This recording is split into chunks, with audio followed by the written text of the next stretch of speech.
Pemirsa, industri kecil merupakan kegiatan ekonomi produktif yang berdiri sendiri yang dilakukan oleh orang, perorangan, atau badan usaha yang bukan merupakan anak perusahaan atau bukan cabang perusahaan yang dimiliki.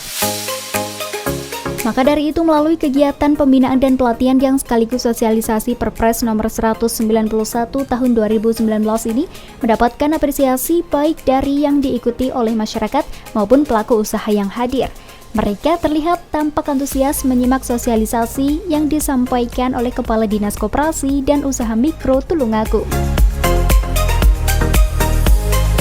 Kami mempersyaratkan harus tanda tangan pernyataan bahwa yang bersangkutan memang betul-betul akan memanfaatkan BBM yang diperoleh itu untuk keperluan usahanya, bukan yang lain-lain. Jangan untuk mobil, jangan untuk kerjaan, jangan untuk mesin dieselnya saja, atau untuk kebutuhan yang lain. Dan manakala beliau-beliau ini memanfaatkan di luar itu, mau tidak mau pasti akan berhadapan dengan aparat penegak hukum. Jadi persyaratan pernyataan itu juga kita cantumkan, sehingga dengan beberapa hal persyaratan ini harapan saya ini sudah bisa untuk mengurangi barangkali kekhawatiran kita menggunakan untuk pemanfaatan sistem BBM yang ada.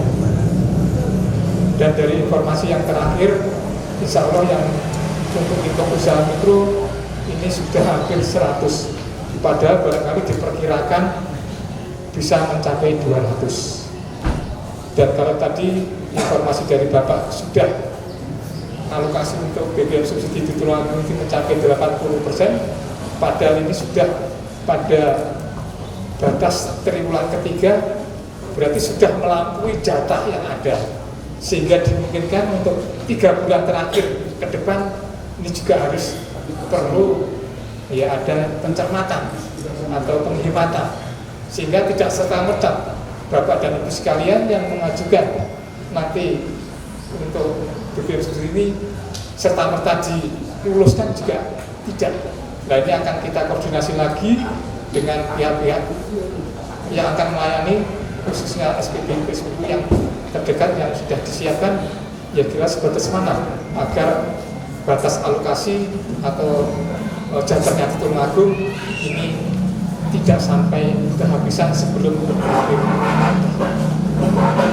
Dengan harapan rekan-rekan kita, para pelaku usaha mikro, baik nelayan maupun petani yang menggunakan itu bisa tetap surprise untuk bisa melaksanakan kegiatan, sehingga tidak akan mengganggu aktivitas daripada para pelaku usaha mikro dan yang sejenis. Karena apa Bapak?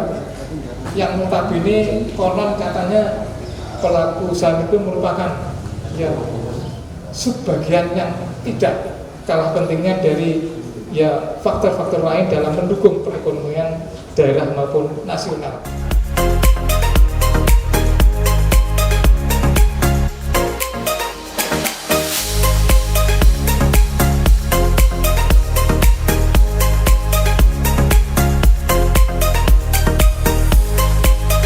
Dengan adanya sosialisasi yang digelar oleh Dinas Koperasi dan Usaha Mikro Kabupaten Tulungagung ini menjadi satu langkah untuk menyamakan persepsi antara pelaku usaha dengan dinas yang memberikan rekomendasi dan juga dari narasumber yang memaparkan materi dari BPH Migas.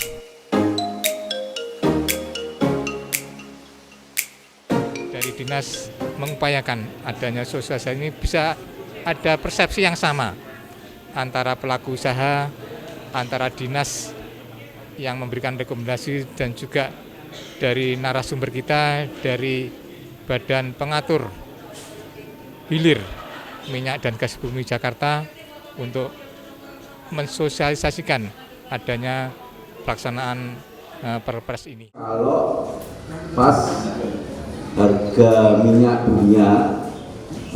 dunia itu di atas 60 seperti sekarang ini, apalagi 100 pada waktu tahun sebelum 2014, itu sangat-sangat sulit sekali dalam hal ini pemerintah untuk mengelola itu.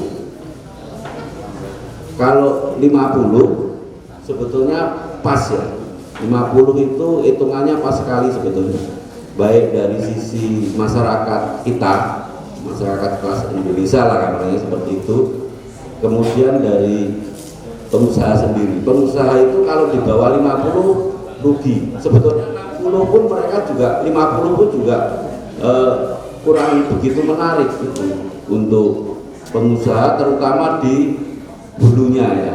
Tapi kalau di hilirnya masih oke lah gitu.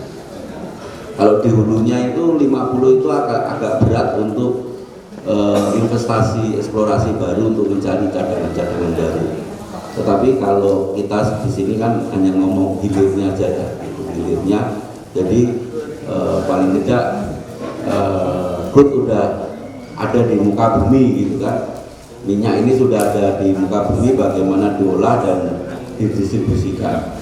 Kalau nggak ada ya beli aja gitu, impor gitu, nggak apa-apa gitu, misalnya. Dan dari sisi hilir, tapi dari sisi hulu kan kita tidak boleh bilang begitu, harus tetap diusahakan dari perut bumi. Seperti inilah pemirsa, suasana para pelaku usaha yang turut hadir dalam kegiatan pembinaan dan pelatihan kerja bagi tenaga kerja dan masyarakat untuk meningkatkan kualitas usaha mikro melalui sosialisasi pelaksanaan Peraturan Presiden Nomor 191 Tahun 2019. Mereka tampak antusias mendengarkan pemaparan materi dari narasumber. Ruang lingkupnya terkait ini ada 4 hal yang kalau saya cermati, yaitu tentang jenis bahan bakar, kemudian bagaimana menyediakan dan mendistribusikan, kemudian terkait harga jual dan ketentuan lain. Mungkin kalau harga jual ini kan terkait dengan perhitungan aja, itu mungkin tidak begitu menarik kalau dari pihak konsumen, karena harganya sudah ada gitu ya. Tapi dari pihak pengusaha itu memang penting di situ. Kita mulai dari yang pertama, yaitu tentang jenis bahan bakar. Jadi bahan bakar itu kita bagi jadi 3 jenis, yaitu jenis bahan bakar tertentu, JBT kita singkatannya, itu terdiri dari 2, solar dan minyak tanah yang diberi subsidi. Untuk minyak tanah yang diberi subsidi itu yang belum ada LPG-nya. Jadi di Indonesia ini masih beberapa daerah belum terjangkau oleh LPG, jadi masih pakai minyak tanah mereka untuk kebutuhan rumah tangganya. Mungkin kalau kita di Temanggung ini tahun berapa? Di sini Pak. 2000 sudah LPG belum ya, masih minyak tanah waktu itu ya. Nah, itu minyak tanah yang kita beli itu minyak tanah subsidi sebetulnya seperti itu. Tapi karena sekarang sudah ada LPG, jadi kalau butuh minyak tanah, masih ada yang masih butuh minyak tanah, itu harganya nggak subsidi lagi, sudah harga umum gitu ya. Bahan bakar minyak itu kita harus atur distribusinya sehingga seluruh wilayah itu bisa mengakses bahan bakar itu. Memang tidak gampang. Kita punya program sekarang BBM 1 harga untuk supaya masyarakat di 3T itu di ujung-ujung sana bisa juga mengakses bahan bakar yang kita butuhkan. Bukan di daerah ini saja, itu permasalahan di daerah-daerah yang terluar. Nah, terkait dengan permasalahan-permasalahan yang di daerah-daerah perkotaan seperti di Tulungagung ini, itu adalah permasalahan tepat sasaran dari bahan bakar yang disubsidi pemerintah. Pemerintah memang memberikan subsidi untuk bahan bakar kepada masyarakat yang memang betul-betul membutuhkan. Nah,